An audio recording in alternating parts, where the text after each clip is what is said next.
What advice would you have for like HR leaders who are juggling like the business priorities with the internal priorities? Like, let's say at the beginning of the year, I set the goal as an HR person. I want to audit all our processes and make sure they're equitable and build like an equitable promotion. I think promotions is my go-to because there's so much inequity in promotions.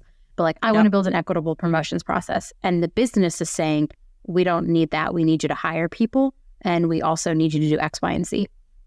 Yeah. How do you balance trying to get the importance of an equitable initiative across the line when you're hearing, but the business needs something else? So this is where I kind of adopt a coaching lens. Tell me more. And so what I'm trying to do in these kind of conversations is really get to the root of what the other person is actually asking for, or what the need is that they're feeling, what's fueling that need, right? So often that is fueled by urgency related to some sort of reaction that they're having or anxiety that they're having about something that's going to happen, right? And so again, we're all on the same team. We're a part of the same community. What is it that you're solving for? Let's get to the root of this. Let me ask more questions about it. And oftentimes you'll actually find there's like some commonality at the root of that, because what they're solving for is, 6 months from now, we're expecting to onboard this big client. So we need, blah, blah, blah. And you're saying, okay, well, with an equitable, promotion pattern, I actually think there might be some folks on your team that in 6 months could join and this leadership role. They already have so much knowledge and capacity, so we could, kind of onboard them more quickly than if we were to focus on hiring externally right now. And so again, just like really kind of getting to that shared spot and seeking out any commonalities as opposed to, trying to treat it as an or problem. A trade-off. A trade-off. Yeah. There you go. A lot of business priorities are HR priorities. Really, I'm just dropping hot bombs. Because people run like our businesses. Businesses are humans. Exactly. That are doing things. So like when someone comes to you and says like, oh, an equitable process isn't like good for our business. It's like, well, do you want to hire a diverse pipeline of talent, which we all know the more diverse your company is, the more profitable it is. You're feeding the innovation, the creativity, you're able to better serve your customers. Okay, but you hire and spend all that time hiring all that talent, and then they get internally as employees and they realize, oh, I'm not going to have an equitable experience as my counterpart or my peer who might belong to a different group. And then they leave quickly, and you've just wasted money. You've just wasted time. You've just institutional knowledge is just gone. It's like, oh, you want your business to be successful, but I don't want to do the right thing to actually make my business. It never ceases to amaze me. I mean, I want to stop. I keep saying this.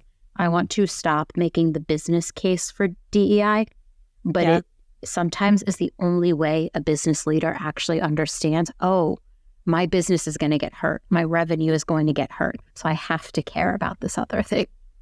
Yep. I mean, I think making the business case for DEI is frustrating. I agree. But speaking someone else's language and speaking to what's important to them is the number one way to get buy-in and the number one way to, move someone along on their journey. Understanding their motivations. You have to I always joke. This is a terrible joke to make. Please bear with me if you're listening to this. I'm not an evil person. Manipulation. So what's nervous. what's like positive influencing? Positive manipulation is like influencing. You have to understand the other person's motives and wants and needs to be able to get your initiative across the board. And so if you want an equitable hiring process, if you want a leadership development program that like paths everyone to being leaders equitably, like you then have to speak the language of the person you're meeting, get them to meet you halfway, and then you can go accomplish your initiative. But without that, it's just not going to work.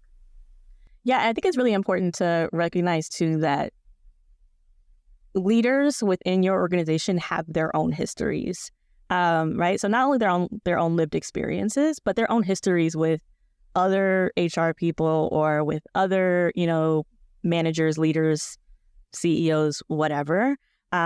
These aren't, new folks who are just kind of like coming out and have never worked anywhere before. They have their own histories, they have their own baggage. And so they're coming into that conversation with you with their own whatever. You don't know what's in that bag that they have. It could be an animosity toward HR that you have no part in building.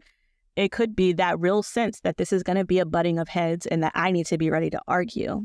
It could be, a feeling that they need to defend their resourcing, or that, that they do need to move quickly because, in the past they've had a leader that wasn't actually bought in to treating their teams well. So I think that understanding motivations and recognizing the humanity that really drives us all. And then finding, like I said, kind of that core, what is driving you here? What is driving this,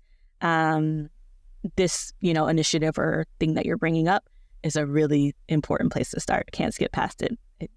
It doesn't work.